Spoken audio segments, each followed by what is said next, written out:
We got one snoozing up here.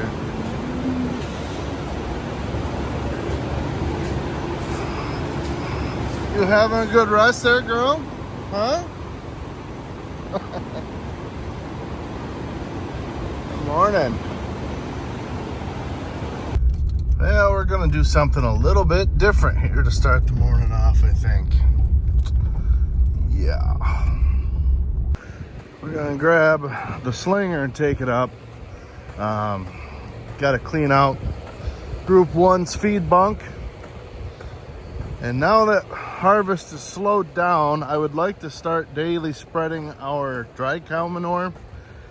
It's so thick and dry that it's hard to pump, and we're just gonna end up having to clean it out of the lagoon anyways. So I think for as long as we have time in the mornings, I'm gonna attempt to try to at least get it loaded.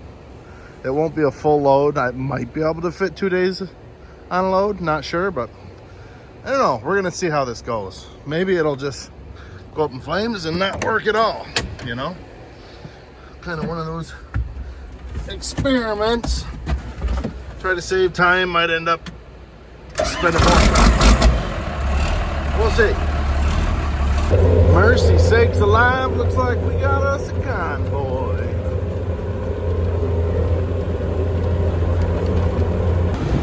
Won't be long now and the sound of these fans will be gone in the morning. Not looking forward to that.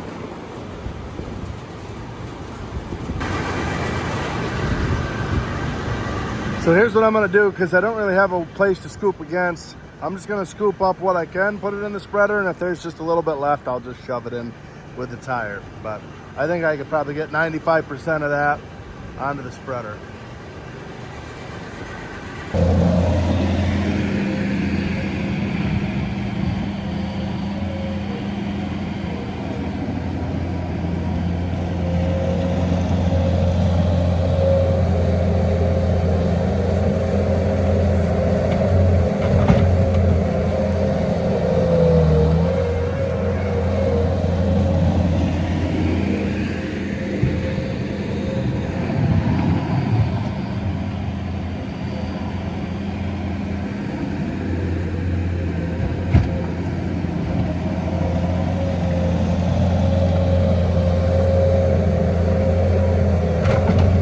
Didn't really work out that bad.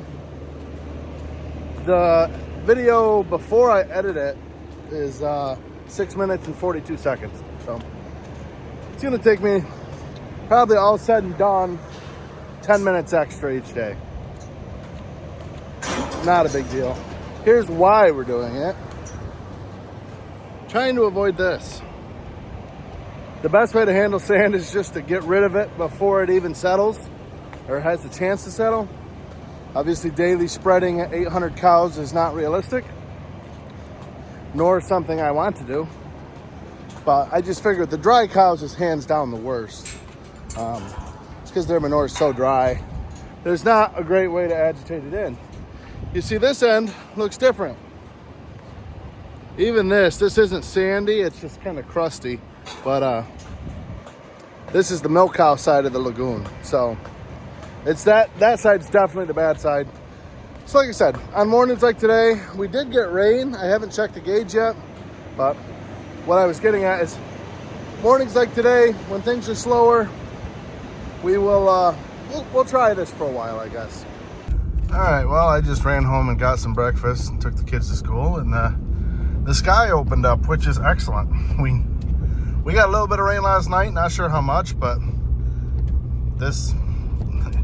we'll take all we can get at this point to really help everything come on. So I'm gonna go get this slinger emptied out back here. It might hold 2 days, but it would be one of those deals where it's peeking over the top. There's no point. Like, I'm literally gonna spread out in this field right here. So we're just gonna go get her emptied and call her good.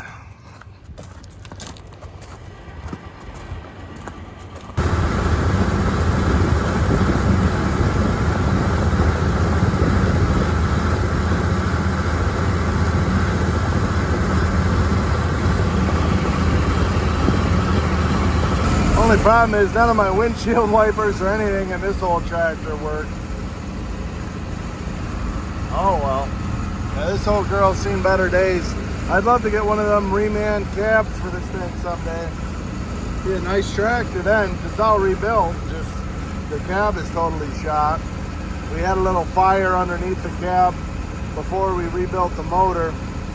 And yeah, it kind of fried all of the wiring harness except the radio, which is hilarious because nobody's ever in this thing to listen to the radio. But yeah, I don't know, I think it's funny. I have become slightly spoiled in the fact that this is the first time I've spread with a two-wheel drive tractor in a long time. You kind of forget having an extra 4 tires turning does make a difference.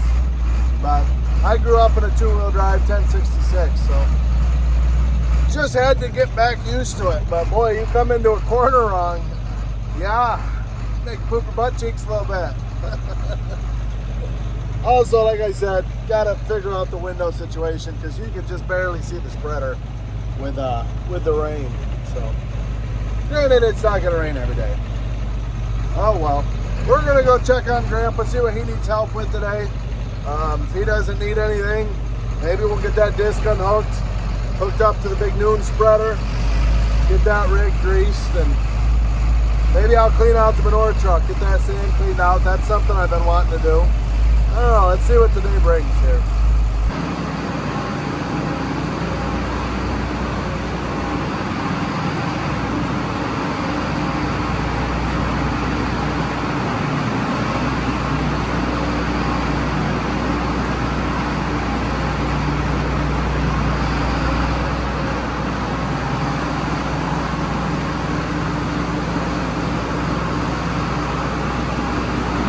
Well, as you guys can see, he's never said it, but I think Grandpa's favorite thing is combining.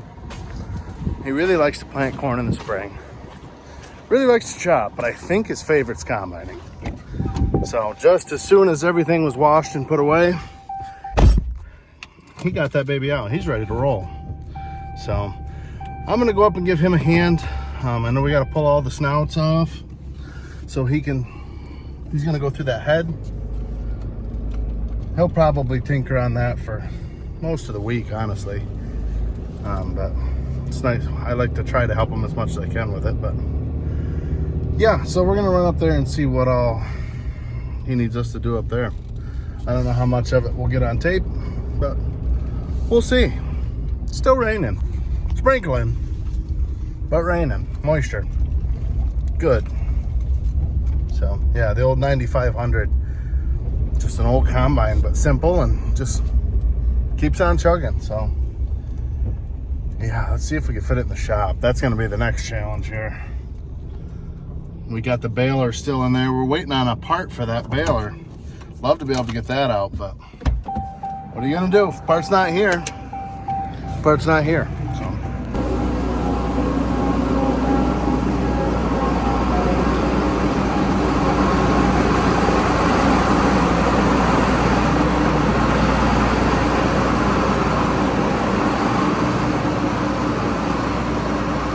like a glove. All right, guys, it's been a couple hours here. I could show you what we have been working on. It's an old 9500 here. We have tore into this head. So what we're doing is we're putting new stripper plates on all of the row units. That's where Grandpa actually just went to get some new chains. We want to put new chains on the outside of each one because they're a pain right in the rear to get the snouts off. And we did put a couple new chains on in through here too.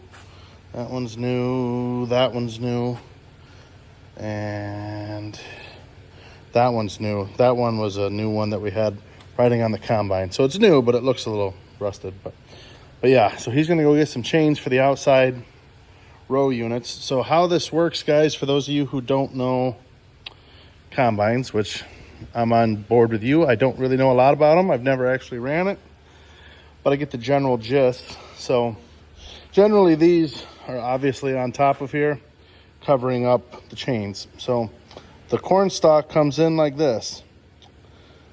and it'll come up here, and this is just big enough for the corn stalk. Underneath here is these little auger deals. So what those do is they're spinning, and up top it's flat. They're spinning down, and they pull the stalk through. When they pull the stalk through, the ear of corn can't fit through the stripper plates, hence stripper. It strips the ear off of the stalk. Sorry. So it pulls the stalk down through. Ear of corn lands on top. The chain carries it up in to the auger. Auger takes it to the gathering chain. That sends it to the back. We could show you guys more in detail when we get all the shields off here to grease it. But anyways, it comes through here. There's a set of, again, I don't know a lot about it, but there's concaves and sieves and all these different things up in there. Basically, essentially, long story short, because I don't know a lot about it, I know more about the head, because the head's an old piece of turd that I get to help repair quite a bit. So, goes through, just the ear of corn goes through, and it ends up shaving all the kernels off of the ear up into the hopper. From the hopper, you swing the arm out and dump it into a grain cart or into a truck. So it's not like chopping where you always need something beside you. You can go generally down and back at least and get a hopper full, depending on the size of the field, obviously. And then the tailings, meaning the husk off of the cob and everything but the kernels, gets spit out the back here. And yeah, that's pretty much the gist of it. Again, I don't know a lot about like the concaves and the sieves. I know the way that they flick, basically, the kernels fall down in and all the junk comes to the back. That's my general idea. I don't know. Like I said, I don't know a lot about it, but to give you a general outline, that's how it works. This is not a chopper head. So by chopper head, I mean all the new guys, like if you watch Larson Farms or those guys, underneath the head, there's a set of lawnmower blades right up in there that spin. So after that stalk gets pulled down through, it chops up all that residue and leaves the field nice and clean looking. This one does not. This one, basically, it looks like 3/4 of a stalk still standing. The top's kind of shredded from being pulled on without an ear. That's pretty much, I mean, it's generally still, shoulder high after we go through this combine. So when we get all combined, we take our speed tiller out and we disc it in. The only downside to that is when we go to put manure on in the fall and spring, it's more susceptible to being muddy because that top of the dirt is worked, which makes it kind of miserable. But it is what it is. It's an old combine, but for the 200 acres that we do, it does an excellent job. So yeah, once he gets back with those chains, we'll pop these last couple off. The way that it works, to do that, you pull the chain out, and you put a set of vice grips on here so that tensioner spring is held back. You can pop the chain off. We are pulling these off too. 2 bolts here takes the whole tensioner set off, and then there's 2 bolts on these that the chain rides in. That comes off, and then these are the plates that we're replacing. You could see how this one is kind of worn. It's egged out. You don't want that because you don't want kernels or ears getting through there. We did have a slight issue with that the last field last year, hence why we're putting these new ones on.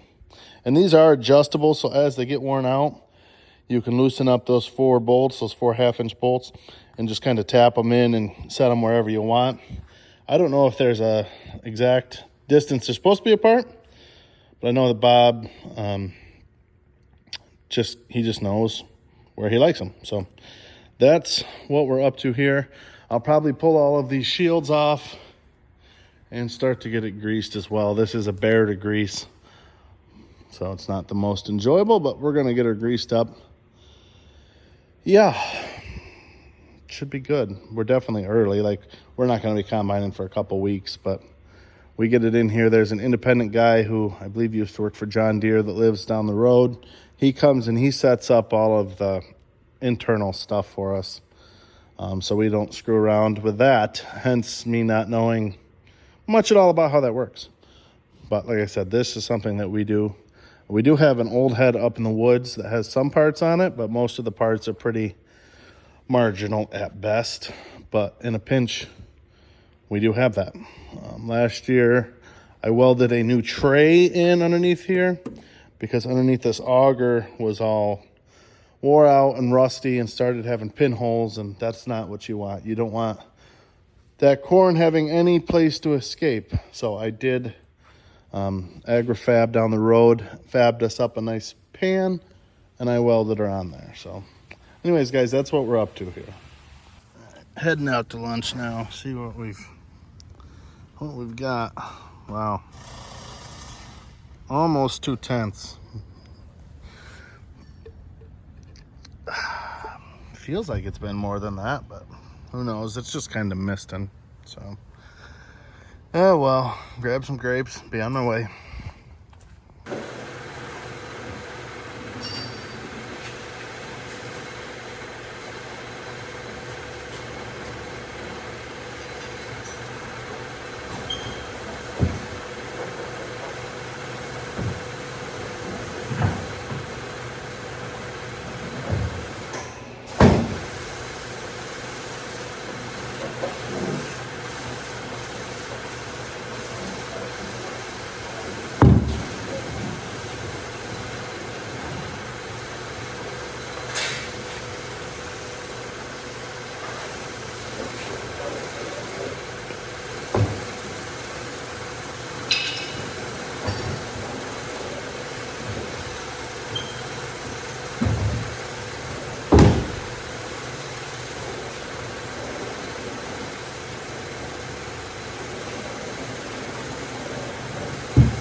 Yep.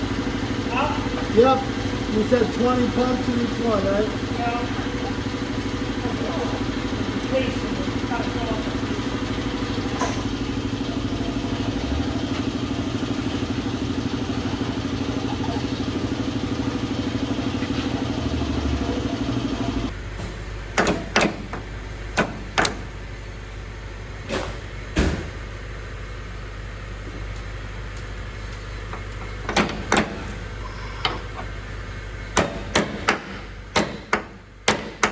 Stubborn. Let's see here. Yeah, looks like it should go.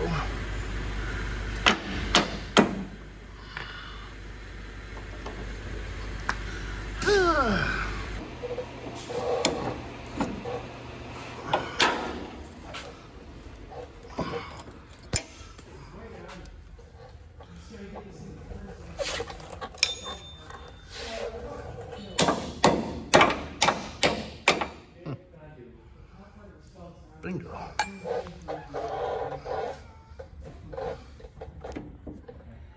Just like that. All right, guys, so we've been tinkering on that combine now. It's going on 4 o'clock. So I tell you what, you put 3 tubes of grease into that machine. There are grease fittings behind every corner, every nook, every cranny, under everything, above like there's grease fittings everywhere. It's a miserable old witch to try to get that grease, but we're gonna go put some sand into group 1 right now. They were definitely low this morning, and it's easier to do in the afternoon when I have someone to scrape, so they can scrape while I bed. Otherwise, I gotta scrape, run back down and get the shooter, go back up in bed. Cows are usually waiting that way, so this will work out good.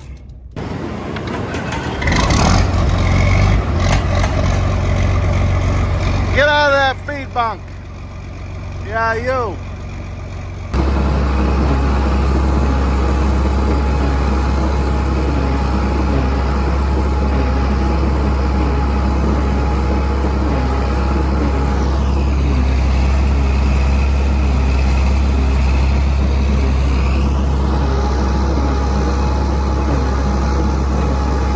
All right, guys, so I got group 1 bedded. I generally do 1 load for 2 rows up here. So I did a load and a half over there, and I got a half a load still on. I'm gonna leave the tractor right here, and in the morning when I clean out these dry cows, I'll finish this load off here, then I'll get another one for the backside. I'll bed them in the morning. So, got that wrapped up anyways.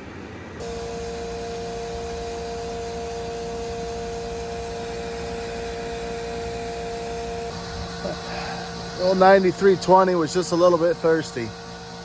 I've never seen it so low, to be honest with you. There was like that much in the sight glass, so we figured we'd fill her up. It's 5 o'clock just to finish the day out here. I'm gonna take the old speed disc. We're gonna go out back here, do a couple little food plots. I don't know if you'd call them food plots. Yeah, I guess they're food plots.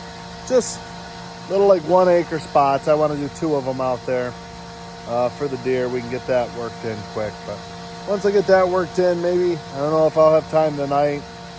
Gotta get my hair cut tonight, but get it disced, and then if we have time, we'll unhook it and hook up to that noon spreader.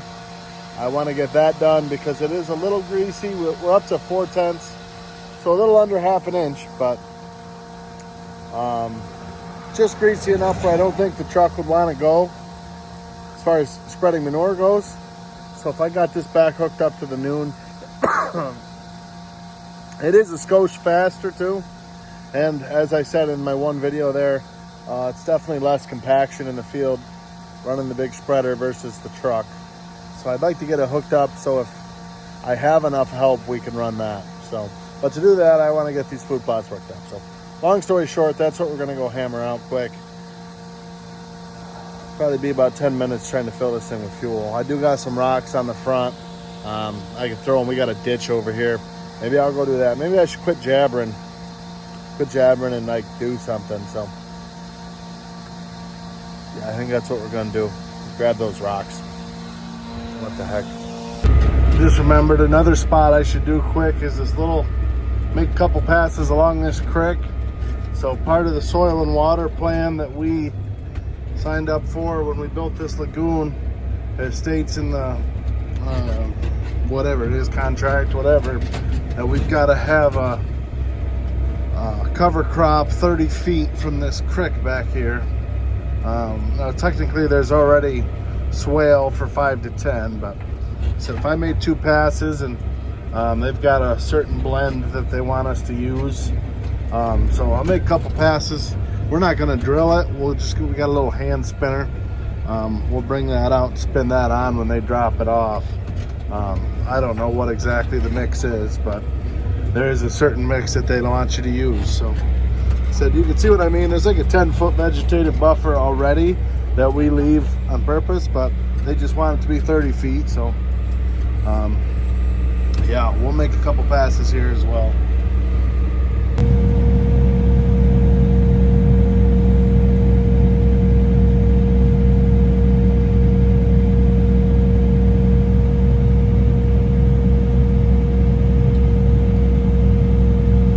Venture to say this is one of the biggest tools ever used for a quote-unquote food plot.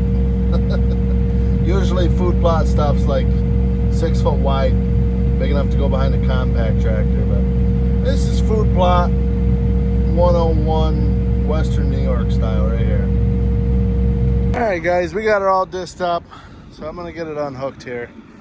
That pin fits so tight in there, it's always a miserable brat to get out of there, but gonna get that out, hook her onto this, and we're gonna call it a night there. Generally, if I unhook this, I would wash and grease it, but we're gonna be working in corn stubble here in a month or so, so it'll be all right till then, I suppose.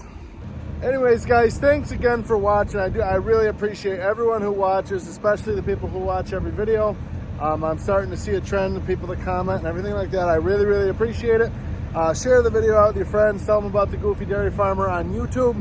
And we will see you guys in the next one. Thanks for watching.